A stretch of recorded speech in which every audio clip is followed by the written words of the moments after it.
First of all, I'm Ryan, your host. Let's close out the last week of, well, not really the last week of July, but the last week in July.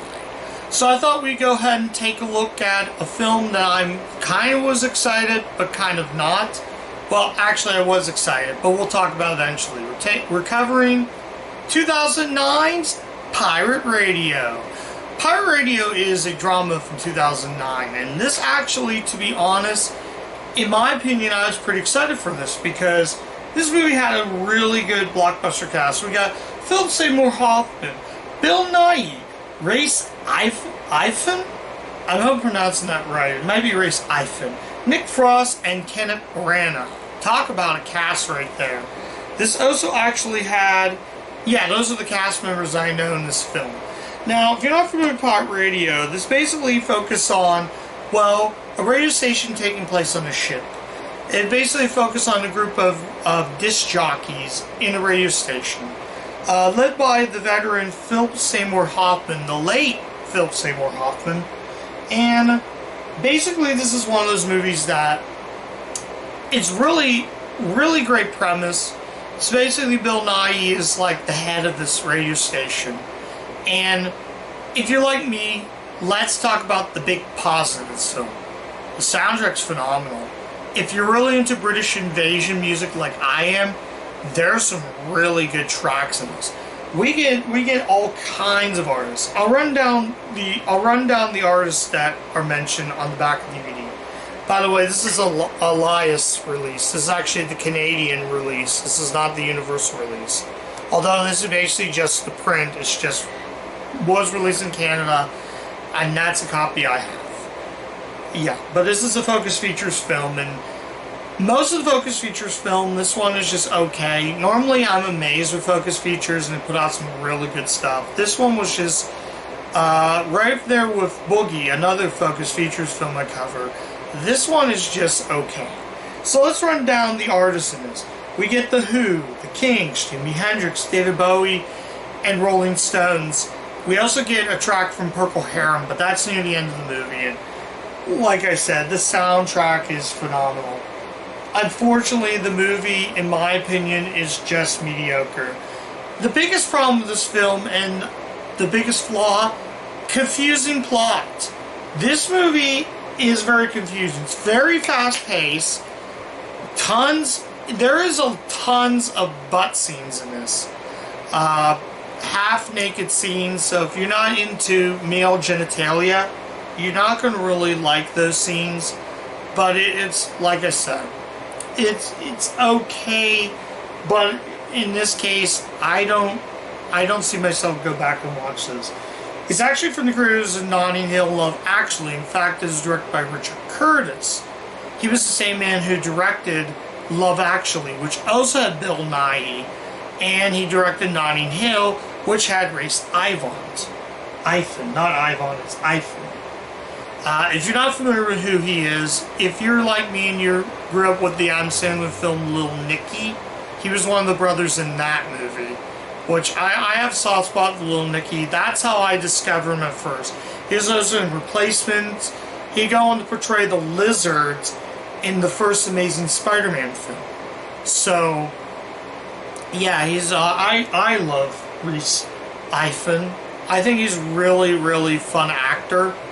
And obviously, this whole entire cast is filled with British stars. Philip Seymour Hoffman turns an incredible performance. The ending is sort of a downer. I love the one scene where he holds on his records and he falls right into the water, and another radio jockey is trying to swim under to get him, but he doesn't want to be saved. He wants to hold on to records, but he tells him, "What would you rather do, dude? Drown or would you rather save your records and drown, or get rid of your records and not drown?" So he goes, he picks up for the records while he's underwater, so they go up there. Nick Frost, who's incredible in this, if you're familiar with the Edgar Wright, Nick Frost, you know who he is. He goes up, he pulls the records like, this is a bad record, and chucks the record back in the water. So that was kind of pointless. Incredible stuff. Supposedly this is based on a true story. It takes place during the roaring 60s when British invasion. There's some great tracks, although they play some Aaron Neville. I don't know if Aaron Neville's British or something like that, but like I said, that's a great track anyways. And Aaron Neville did contribute another Universal soundtrack. He did a song for Bird on a Wire, which is another Universal movie. I'll get to that soon. But yeah, like I said, it's just okay. I don't see myself go back to this. So, is there any other positives I can think? Like I said again, the performances are good. The performance is good. The cast is stellar. The soundtrack's amazing. It's just a very confusing, mediocre plot. That's really what I'd say. Confusing, mediocre plot. I would have liked the movie. If the plot didn't confuse me, half the time I looked at my phone because it kind of got boring. Like, the idea of a pirate, of a radio station set on a ship is a great plot. Is a really good plot. But if this movie did not confuse me, I would have called this, if it didn't confuse me, this movie would have made it on my top list of the best movies, had the plot didn't get confusing. But, yeah, in terms of that, that's really what this is. So, basically, picture Master and Commander if it was set in the 60s with British music, the British invasion. So, basically, like I said again, this was Master and Commander set in the 60s with the British invasion theme thrown into the blender. It did have a Master and Commander vibe, where the whole entire movie set on the ship. But, like I said, I love the end credits. The end credits is great. We get all the albums from 60s to 70s to 80s to 90s, even the current music from 2009.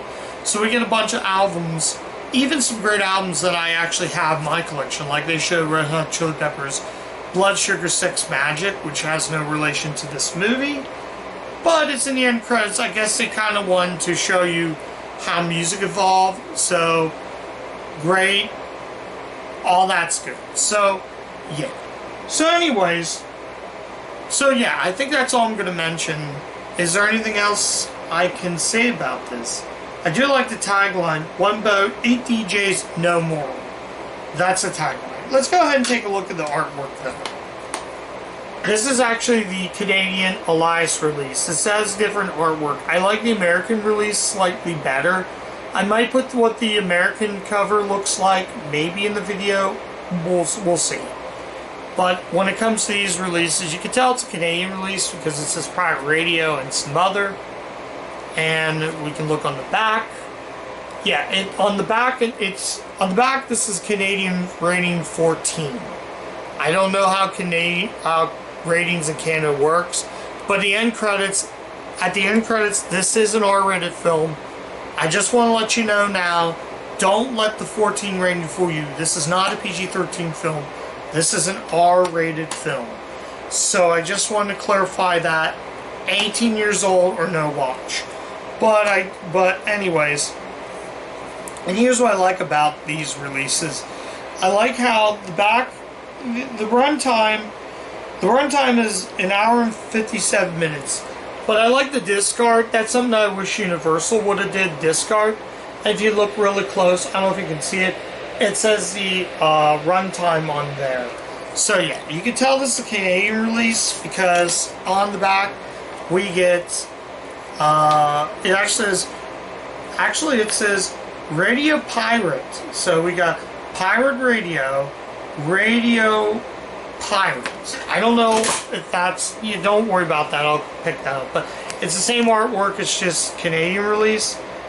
But as you can see, it says supplementals, you get the French, all that.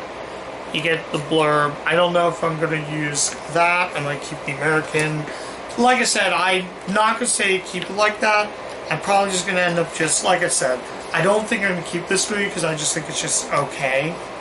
Not really saying that this is anything bad, it's just okay. So yeah, let's actually get to the final verdict while we're at it. So, Yeah, I think I'm rambling too long. So, final verdict, should you see Pirate Radio? I probably would say a resounding no, but your mileage may vary. If you're into British invasion music, it's great for just the soundtrack. So, honestly, I would just hunt down that soundtrack because it's really good. Yeah. Oh, I forgot to mention the underwater scene. They play Cat Stevens, so I wanted to kind of bring that up. But anyways, yeah, Pirate Radio, mediocre film. Not my movie, but I'm glad I watched it. Kind of a letdown at times. I was expecting this to be good. Like I said, the cast is great, performance is good, the soundtrack's awesome, but a very confusing, mediocre plot is what I would best describe Pirate Radio. Confusing, mediocre plot. It's mediocre, it's confusing, it could have been better. Like I said, I don't think I'm going to keep this movie, but it's just okay. So, I'm going to call that a night. I'm going to say a good night to everybody.